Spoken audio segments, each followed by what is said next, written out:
going on, Marcus? Oh, great Wednesday morning. How are you? Oh man, that's better than I deserve.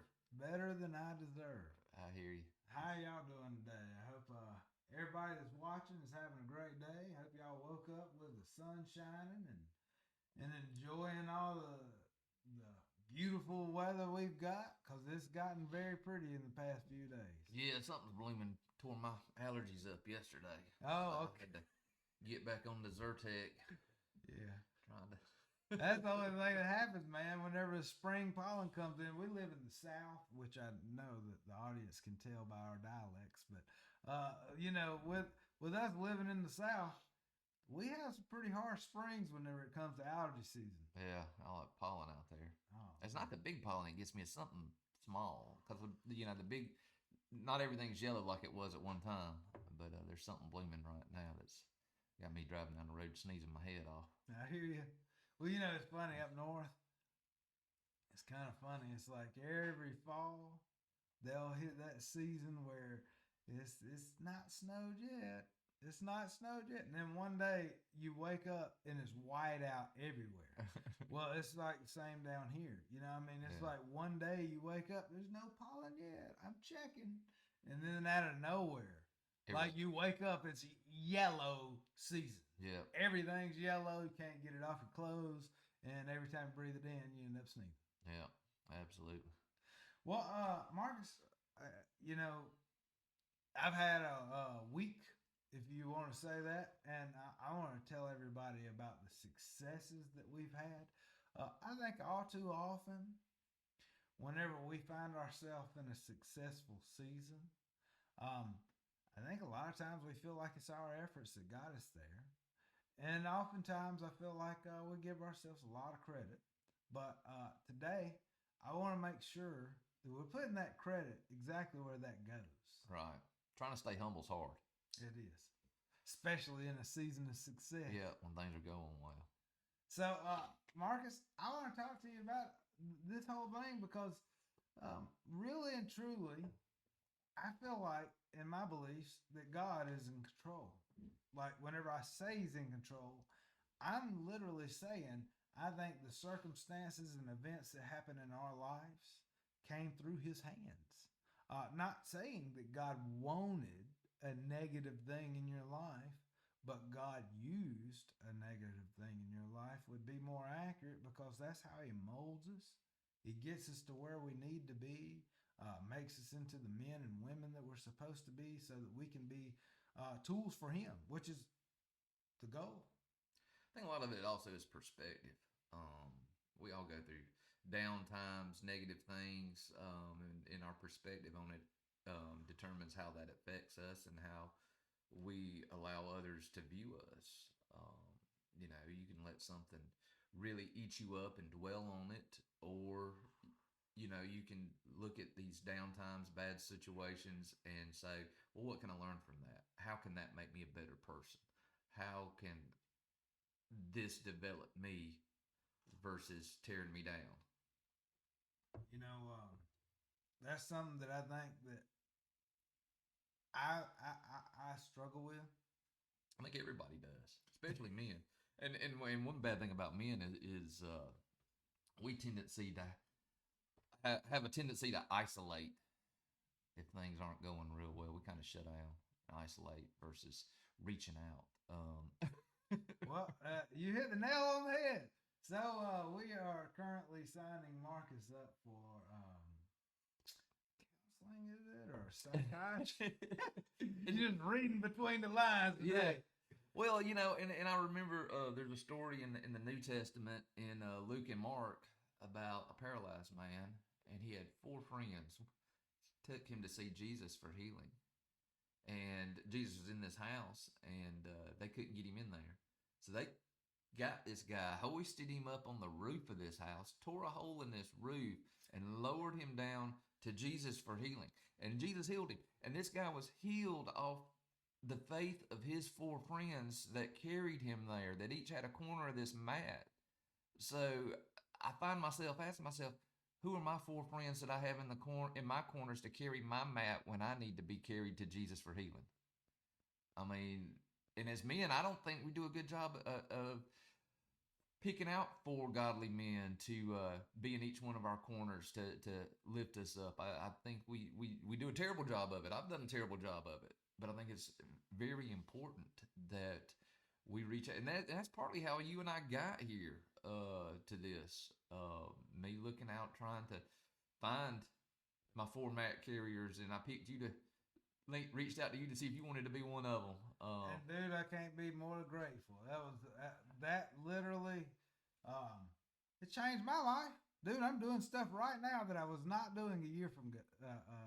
I had no idea that we would be sitting here having this discussion today. Yeah. God knew, like everything, like you were saying, everything's in His hands. He knew we were going to be at this place, this very moment, in our lives. And I was just thinking, hey, I've known Shaun since high school. We went to Oak Hill together.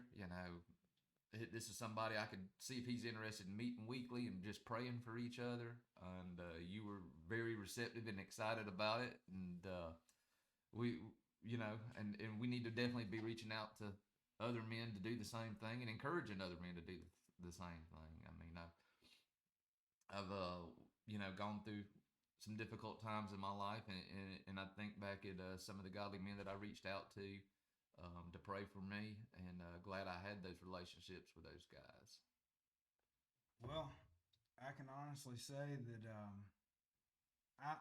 I'm working on that because I feel the same way. I feel like that whenever we surround ourselves with people who are also on their journey and on their walk with God, and they too, they're going to have highs and lows, ups and downs, and I hadn't done a great job of surrounding myself with friends who have that strong biblical base, that have the same views and beliefs, and I mean, our friendship has been so pivotal for me because, since our friendship, you've sit there and you've seen and witnessed me talk to you about my wife getting saved, baptized, my son getting saved and baptized. We've talked about how I've got great habits now I didn't have before. But one of the keys to success that I feel like I have found was the time that I get up. I get up at 5 a.m. I think that's really ridiculous. I hate getting up at 5 a.m. I've hated getting up at 5 a.m. every single time I've done it. I get up and I work out, and then after I work out, I sit and read the Bible, a devotion, and a couple of business books every single morning at 5 a.m. And every single morning, it stinks. Every single morning I hate it. And what I'm doing, just so everybody knows, is I'm forcing this, what you see here, this flesh, my soul is forcing my flesh to do something my flesh despises. It puts my soul in charge of the day. It puts my soul so much in charge of the day. We're going to start it off by working out, which I don't like to do. I don't think anybody really does. Some people do. I'm not one of them. Yeah, I ain't either. But I do it. You know what I mean? I do it anyway. And then I go and I sit down and I read the Bible and devotion. And my soul, at the very beginning of the day, before 6 a.m., has already made a connection with my Creator. I've already prayed all the things for all the people, including you. It's like, I pray for all y'all. I pray for all these things, and I pray for a while every morning. I really believe that we need to have that time with God where we actually tell Him, look, hey, I don't have it all figured out. And I'm a mess over here, God. But I'm absolutely in tune to whatever you want me to do, and whatever that is, I'm going to be okay with. So it's like, that's how I kind of start my day. And that day, every single day, is a day of success. Because I say, whatever happens to me, God, today, wherever these feet go, I want them to be 100% where you want them to be. I want this tongue, this mouth, to say the words to the people who I come in contact with that you want me to say. Not the ones that Shaun wants to say, but the ones you want me to say. I put so much effort into that very beginning of my day that my soul is, I know that I'm where I'm supposed to be. Like, there's no question. And that kind of sets you up for success that is unexplainable. Because when I go through the day and I start my day off in that way, whatever happens, I have a narrative in my mind that's what God wanted. Right. Because I've already prayed that God, you take over. And unless I don't believe that God could take over and run the show the way that I'm praying, then I got to believe that God's making all these moves. Otherwise, it is just happenstance, and it's too many times where God's opened up my day to be fulfilled with wonderful, successful things that I didn't even see coming. And here's the thing too, Marcus, how many times has God blessed you with success that was outside of your control? I think you put me in a tough spot asking a question right there like that. I'm with it. I think most of them are really outside my control because it's so easy for them to go one way or the other. But then again, I think a lot of it is all about perspective.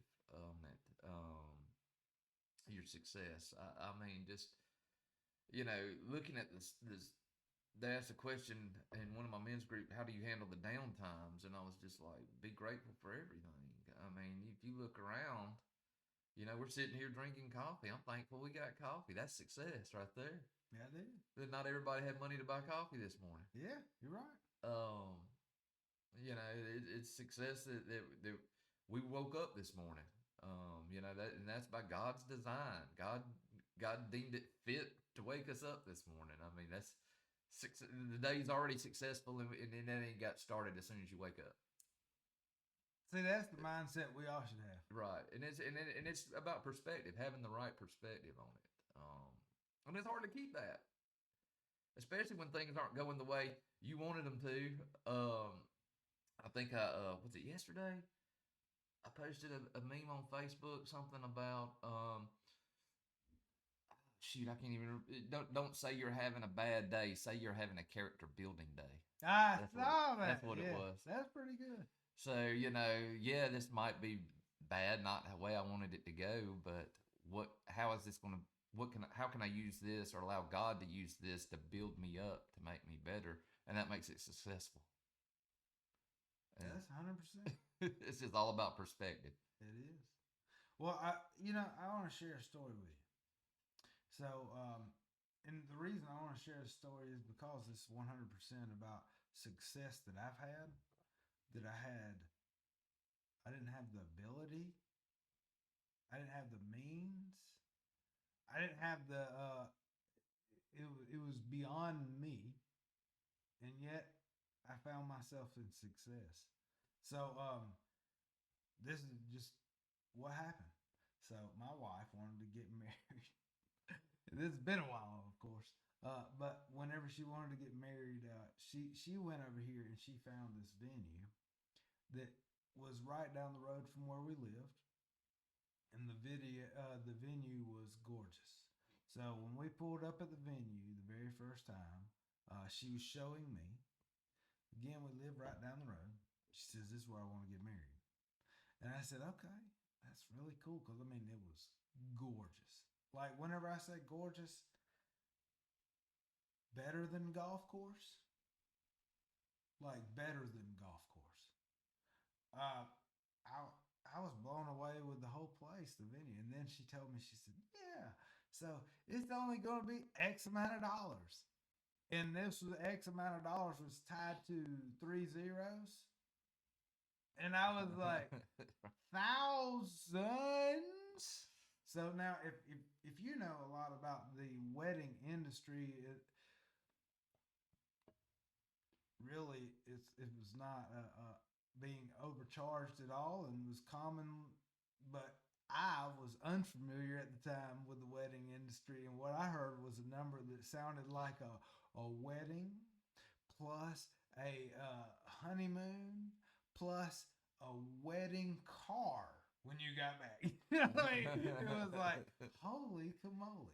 But anyway, so we go off, and I simply said, I don't see this being achievable for my budget, but I'd still like to get married. So we got married nonetheless. But that being said, we didn't get married at the venue. All right, now what happened that in that moment was a seed was planted. God showed me, he was like, people are willing to pay X amount of dollars for a wedding at this place, which means if you had a lesser charge for a lesser place, you would also have you would have plenty of clients that are willing to go that route. So I was like, man, I need to find and build me a wedding venue. So Marcus, I went off and I began talking to my wife, and we began coming up with a business plan, and we decided what we were going to do was half of what was done at the wedding venue we were going to go get married at. We was going to do a half version and charge half the price. So we found this beautiful place right down the road in between this venue that she wanted to get married at and our house. There was a beautiful pond, beautiful. And it was on 32 acres, and it was gorgeous. And I had this vision immediately. This is the one. The venue's going to be right there on the pond. It's going to be beautiful, and just God flourished all these ideas in my brain of how this could happen.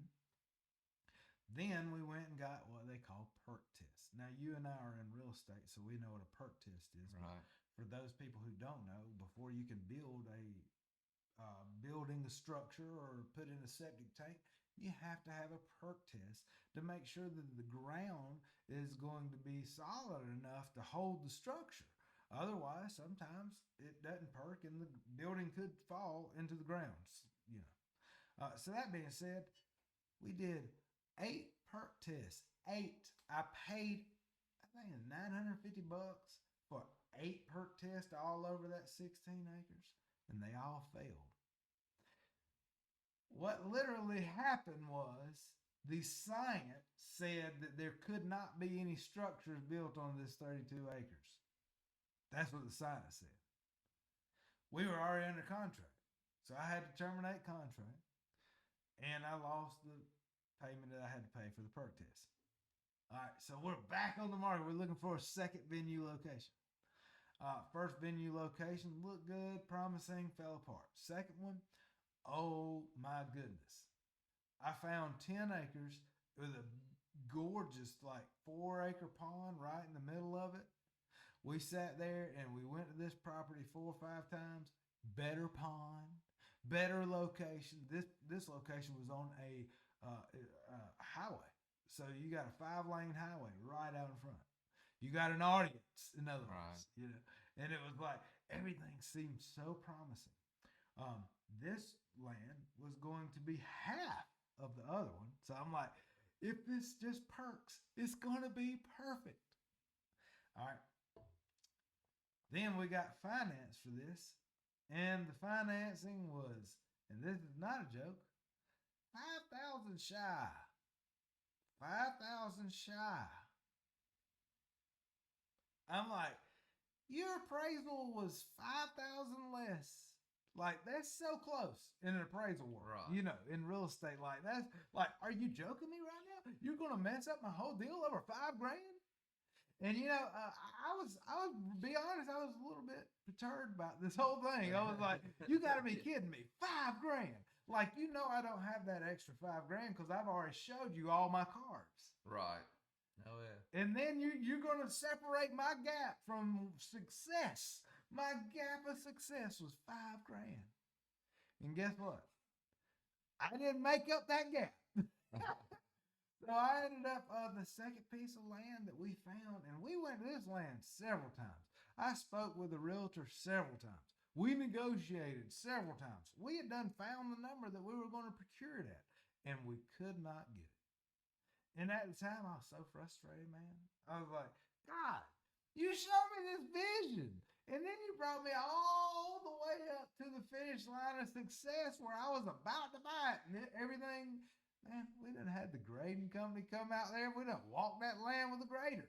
He was like, we're going to put the house here. We're going to put the venue here. We're going to put this here. We're going to make a wall here. And I was like, oh my gosh, this is going to be gorgeous. Thank you, God. But I was a little bit too presumptuous because it didn't end up going through.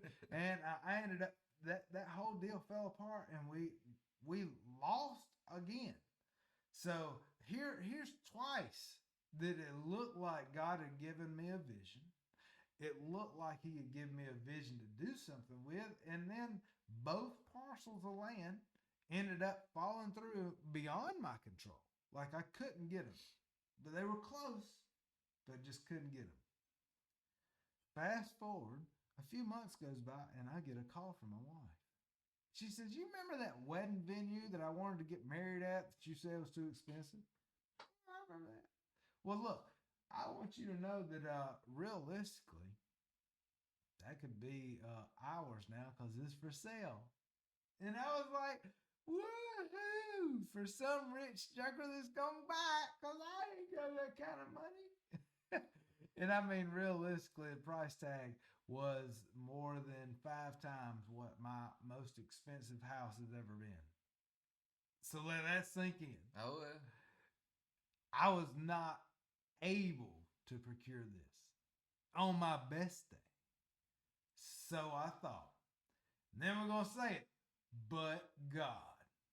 Because I'm going to go ahead and tell you, God's got a different plan than yours. God's got a different plan than me.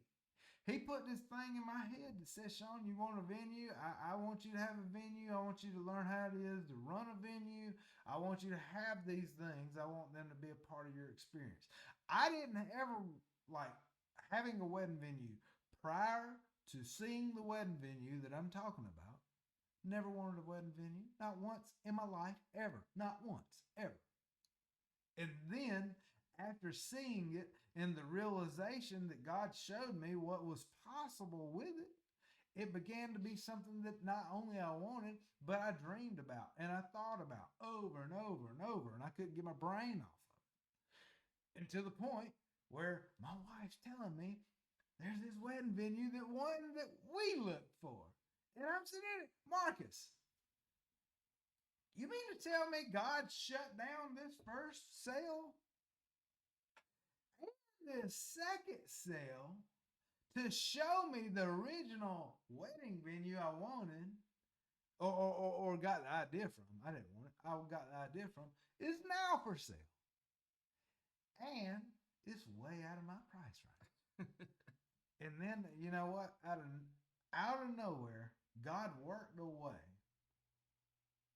I can't explain it other than to say God stepped in with an investor and said, hey, we'll owner finance this to you. And that's literally how we became a wedding venue owner, of the one that gave us the idea in the first place of becoming a wedding venue owner. See, God's plan was so much greater than mine. My brain wasn't even there. I was literally trying to come up with a half-off wedding venue because my brain wasn't there at the whole cost wedding venue. Because in my brain, I could never get that. That's not even in my wheelhouse. I'm incapable. I don't even have the means to get that.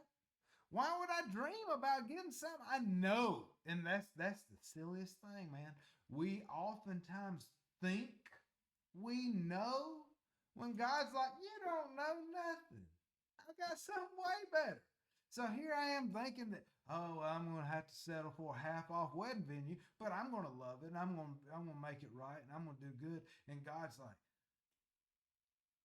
I'm giving you the whole one. Not the half off, but the whole one. I want to make a way. Not you. You, Shaun, can't make a way. I am going to make a way. So, that's how I ended up finding myself successful beyond my own means, beyond my own capabilities. This is literally the reason I felt so like the reason I felt like I needed to speak about this is because God opened up doors Shaun could not. To give Shaun things God put in his head. And so it was like, it was an incredible experience. We've sold that venue now, but for 2.5 years, um, we'd get up Saturday morning, 8 a.m., run out there, put out about 125 chairs, and it was gorgeous, sun shining. There's so many great memories I can't even explain. But the whole purpose of telling you that story is God. He's different. He doesn't work in a natural world. He's not um, tied to our what we believe is real. He can do things that are beyond our control. He can he can do things that you're not capable of. In fact, I'd say that almost everything that we do that we find ourselves success is through God. It's because He opened the doors. It's because He made the way. He made the path. You just walk down it. And that's why I give all the credit to God. Right. I mean, He made us. He made us. Well, He is our creator. And this might be bad. Some we all come across difficult people to deal with, that don't quite think the same way we do. That would make things work easy if working with them and stuff. And I've gotten in a bad habit of saying, well, they're just doing the best they can with what God gave them. It's like, God created them like that. God created us, created me like this, created you, with our mindset. But I mean, we still can be better.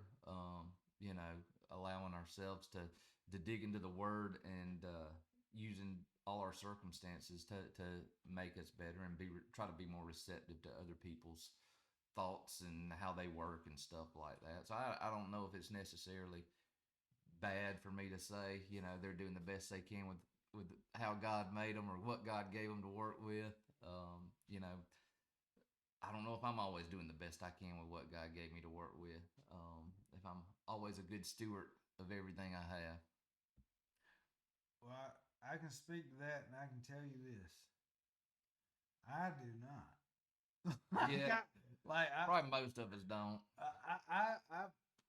I fail so often, and the thing is like I'll make a commitment in my mind that I'm not going to fail. I'm not going to fail, and it'll be a commitment in my mind. Now, don't get me wrong.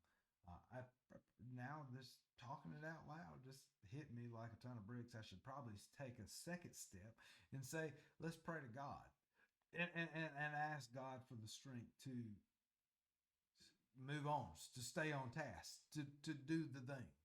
But oftentimes I'll make these commitments in my mind, and then it'll be like halfway through that commitment, I'm like, ice cream, ice cream.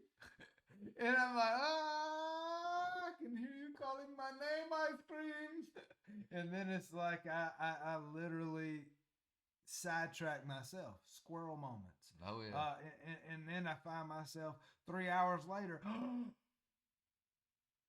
forgot I was supposed to be doing that thing. The thing that I got distracted from by the ice cream, So it's a real struggle. I think it's a human experience. I think everybody kind of struggles in trying to stay on the task, on the goal. Oh yeah. I'm not somebody that multitasks very well. I'll get all kinds of distracted. Somebody posted a meme on Facebook, and I got to stay off Facebook. Yeah, that's one. That's literally one of the things. Posted a meme. One of my friends posted a meme yesterday of this lady that had on like a crazy hat and all this stuff, and it was like me 10 minutes into cleaning my room, finding things that I forgot I had, getting sidetracked with all kinds of stuff. It's I try to prioritize things in my mind what have to be done first, and once that task is done, then I'll move on to something else. But yeah, I don't do a very good job with a bunch of stuff going on because I'll get sidetracked and not get anything done. Yeah. Well, Marcus, I'm 100% right there with you, and I'm 100% with you on the Facebook thing. Like, literally, social media is, well, these things we know for a fact, they're designed to give us dopamine hits as people like our post and comment, and it engages us and it brings us back to it and back to it, and then it becomes a cycle, and the next thing you know, and look, if you're in this audience right now, you're watching this and this has never happened to you, I want to say congratulations, you did a great job. Right. But for me, I have found myself where literally an hour has passed, an hour, and all I did for an hour was look on the Pike County discussion page. Oh, this person doesn't like this. Let's see what happened.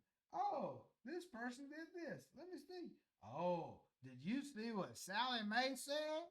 I can't believe what Sally Mae said. She just said something on Facebook on the discussion page.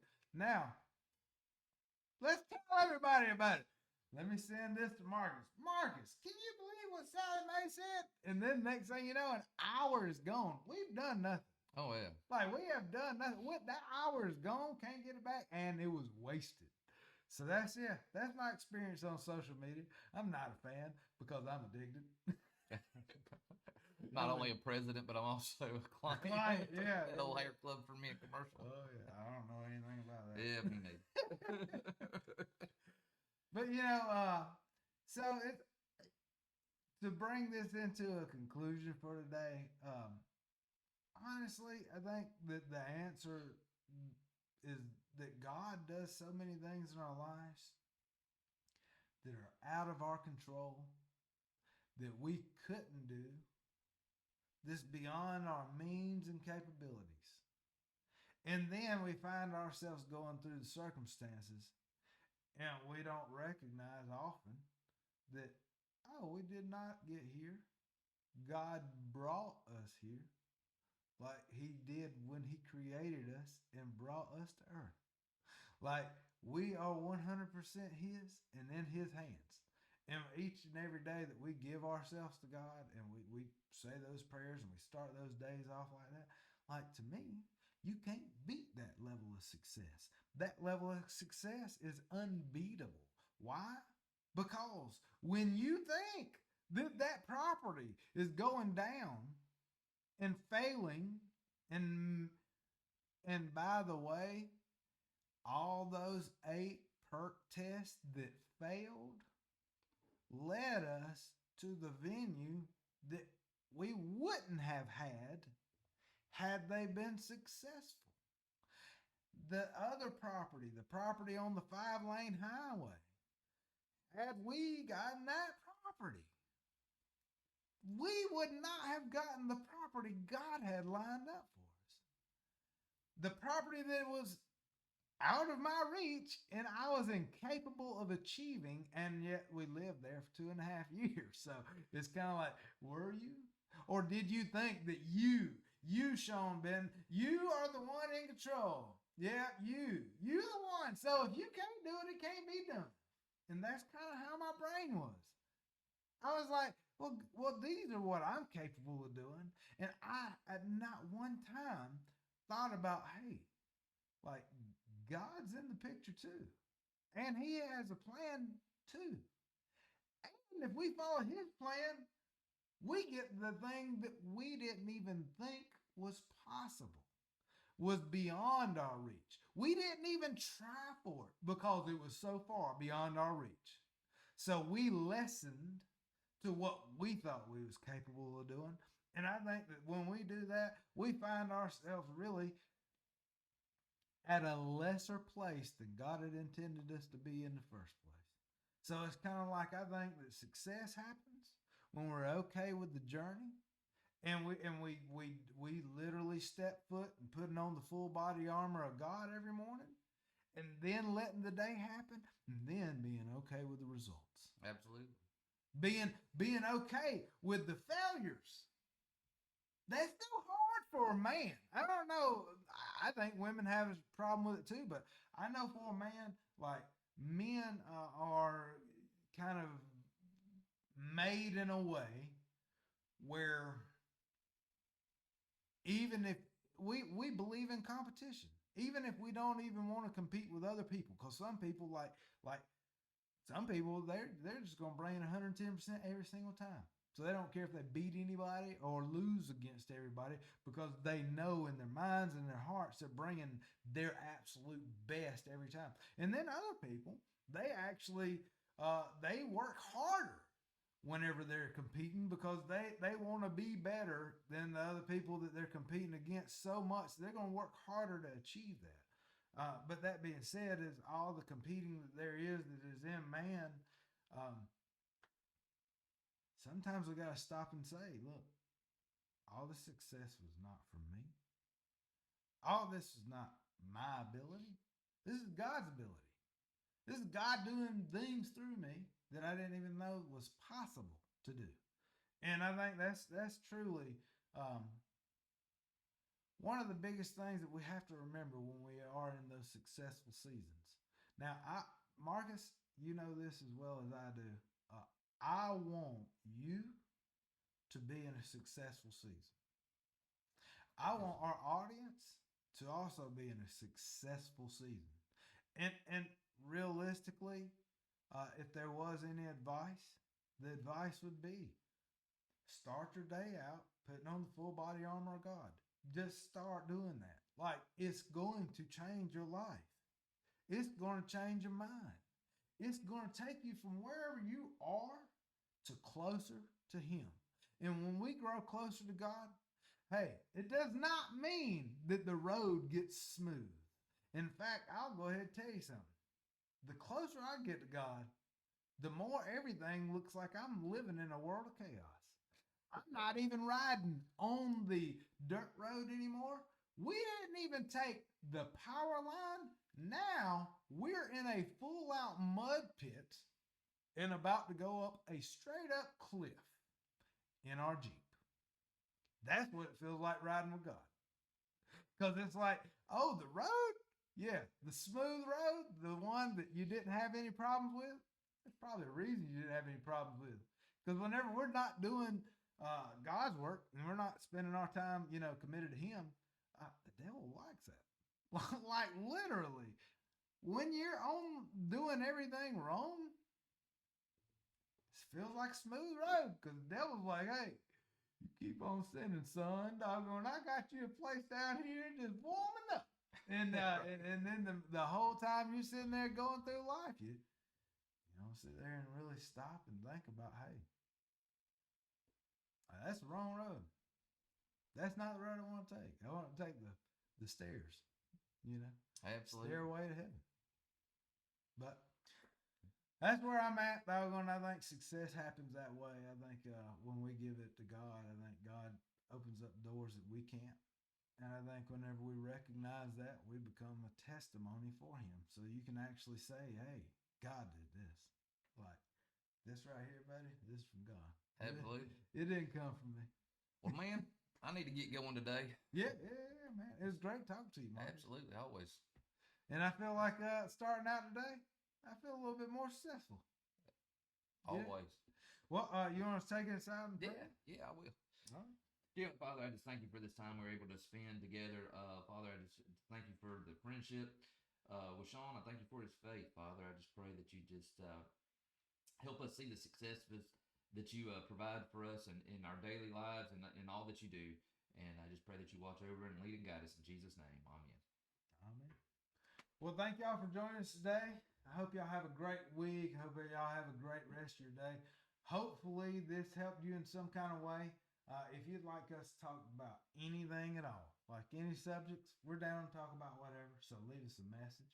And we hope to see y'all again here next week. Y'all have a great week, and we'll talk to you soon.